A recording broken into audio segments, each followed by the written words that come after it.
आज हम आपको ऐसे मर्डर मिस्ट्री के तह में ले जाएंगे जिसने बिहार की राजधानी पटना को हिला कर रख दिया। एक दिन दहाड़े हत्या, एक कारोबारी दुश्मनी और एक पुलिस ऑफिसर जिसने अपने दिमाग और हिम्मत से इस मामले को सुलझा दिया। हम बात कर रहे हैं गोपाल खेमका मर्डर केस की और इस केस के पीछे के नायक आईपीएस कुंदन कृष्णन की। आखिर कौन थे गोपाल खेमका, क्यों की गई उनकी हत्या और कैसे इस केस को सुलझाया गया। तो आइए शुरू करते हैं आज क्राइम की इस नई स्टोरी को।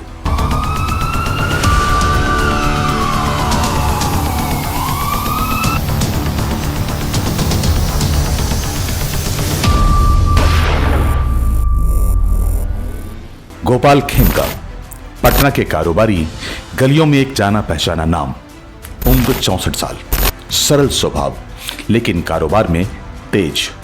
रियल एस्टेट, ट्रेडिंग और इंपोर्ट एक्सपोर्ट जैसे कई क्षेत्रों में सक्रिय।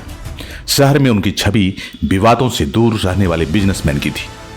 लेकिन 4 जुलाई की रात उनकी जिंदगी अचानक से थम गई। गुंडों ने उनके सर पर सटा के गोली मार दी।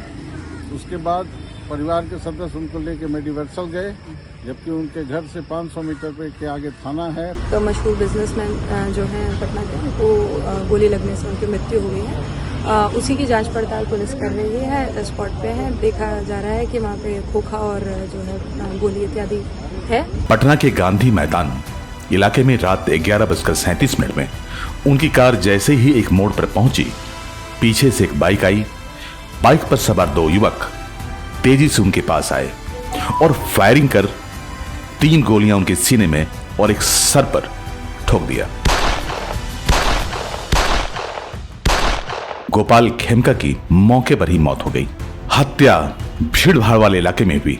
कोई छीना झपटी नहीं, कोई लूट नहीं। यह साफ था, यह मर्डर एक सुपारी किलिंग थी। लेकिन पुलिस के पास कोई ठोस सुराग नहीं था। सवाल खड़े हो गए, आखिर किसने की यह हत्या और इस हत्या के पीछे आखिर कौन से लोग थे?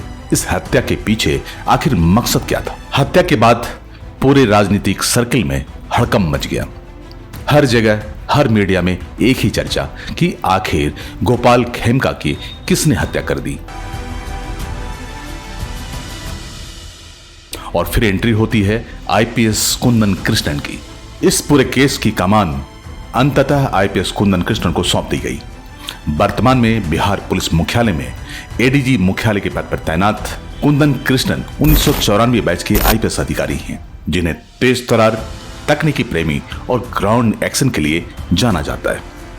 कुंदन कृष्णन ने इस केस के हर पहलू को खुद अपने स्तर से देखना शुरू किया। CCTV footage, mobile tower location, घटनास्थल की फॉरेंसिक जांच और गवाहों से गहन पूछताछ। उन्हें शक हुआ कि यह कोई सामान्य वारदात नहीं बल्कि एक सुनियोजित हत्या है। जांच में पता चला कि खेमका का एक पूर्व कारोबारी साझेदार अशोक शाह के साथ पुराना विवाद चल रहा था। कभी दोनों एक साथ कारोबार किया करते थे, लेकिन बाद में संबंध कड़वे हो गए। अशोक ने इस दुश्मनी को खत्म करने के लिए एक सुपारी दी 3.5 लाख रुपए की, और शूटर हायर किया गया, वो भी पटना सिटी में। पटना सिटी से शूटर को बुलाया गया। शूटर का नाम था उमेश यादव। उमेश पर पहले भी कई सुपारी हत्याओं में शामिल होने का शक रहा था। हत्या करने के बाद उमेश हाजीपुर पहुंचा। पुलिस को गुमराह करने के लिए उसने वहां पर मोबाइल के स्विच ऑफ कर दिए। दोबारा वो पटना सिटी पहुंचता है। अपनी एक नई पहचान बनाकर गुमनाम जिंदगी जीने की उसकी योजना थी, लेकिन उसे अंदाजा नहीं था कि आईपीएस कुंदन कृष्णन उसकी हर हरकत पर नजर बनाए हुआ है। अंततः उमेश यादव पकड़ा जाता है। उमेश यादव के पकड़े जाने के पीछे किस तरह की तकनीकी का इस्तेमाल हुआ वो हम आपको बताते हैं। कुंदन कृष्णन ने digital surveillance, fake profiles, voice tapping और डमी कॉल्स की मदद से उमेश यादव के मोबाइल लोकेशन को ट्रैक किया। एक बार लोकेशन कंफर्म होते ही स्पेशल टीम को पटना सिटी भेजा गया। रास्ते में ही उमेश गिरफ्तार कर लिया गया। गिरफ्तारी के बाद जो खुलासे हुए वो चौंकाने वाले थे।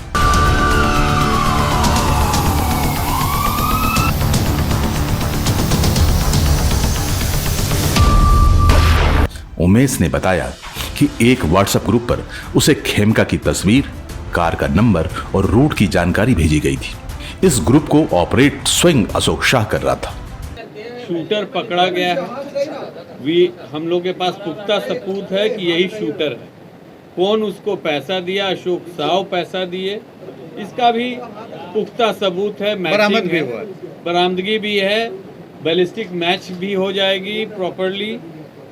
अब जो अब कारण कई हो सकते हैं, इसमें समय लगेगा, काफ़ी रिकॉर्ड्स जांच करने पड़ेगी, काफ़ी कॉल रिकॉर्ड्स भी देखना पड़ेगा। यह केस एक मिसाल बन गया कि कैसे पुलिस तकनीक, रणनीति और टीम वर्क के सहारे अंधेरे में भी सच की रोशनी ढूंढ सकती है।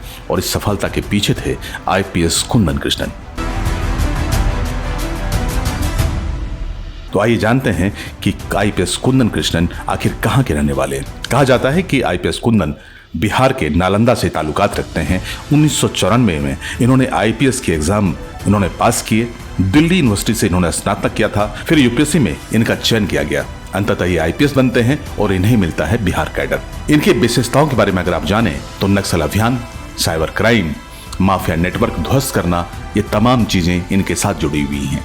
इनकी अगर प्रमुख कार्रवाइयों को आप ध्यान दें तो 2002 में सारण के एसपी रहते इन्होंने 1200 कैदियों की बगावत को खुद AK-47 लेकर दबाया था। इस दौरान वो घायल भी हुए, लेकिन ऑपरेशन सफल रहा और कुंदन एकाएक सुर्खियों में आ गए। उसके बाद 2006 में बिहार के जाने माने नेता आनंद मोहन की गिरफ्तारी होती है।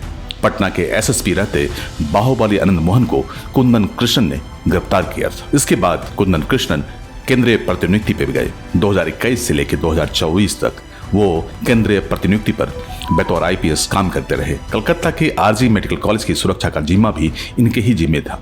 कुंदन कृष्णन के बारे में कहा जाता है कि साइबर क्राइम के खिलाफ भी इन्होंने एक बड़ी लड़ाई लड़ी। पटना में हाईटेक साइबर क्राइम सेंटर खोलने की नींव भी इन्होंने ही रखी है। कुंदन कृष्णन को बिहार का रॉबिन हुड भी कहा जाता है, क्योंकि वो अक्सर पीड़ित पक्ष के साथ खड़े दिखाई देते हैं। उनकी कार्यशैली कठोर लेकिन न्यायप्रिय मानी जाती है। कहा जाता है कि जिस जिले में कुंदन कृष्णन होते हैं वहां अपराधी खुद ही ट्रांसफर की अर्जी देने लगते हैं। इस मर्डर केस में अब तक की प्रमुख गिरफ्तारियां को अगर ध्यान से देखें तो उमेश यादव जो कि शूटर है उसकी गिरफ्तारी हो चुकी है। इस पूरे खेल का जो मास्टरमाइंड था कारोबारी अशोक शाह, वो पकड़ा गया है और उसके खिलाफ पुलिस जल्द कार्रवाई करेगी। वहीं आर्म सप्लायर राजा की एक पुलिस इनकाउंटर में मौत हो चुकी है। हत्या में इस्तेमाल की गई पिस्टल और बाइक बरामद कर ली गई है। हत्या के खिलाफ कई साक्ष्य जुटा लिए गए हैं। उम्मीद की जा रही है कि जल्द ही इन तमाम लोगों के खिलाफ पुलिस चार्जशीट दाखिल करेगी। गोपाल खेमका की हत्या जितनी दुखद थी उतना ही प्रेरणादायक था पुलिस की कार्रवाई।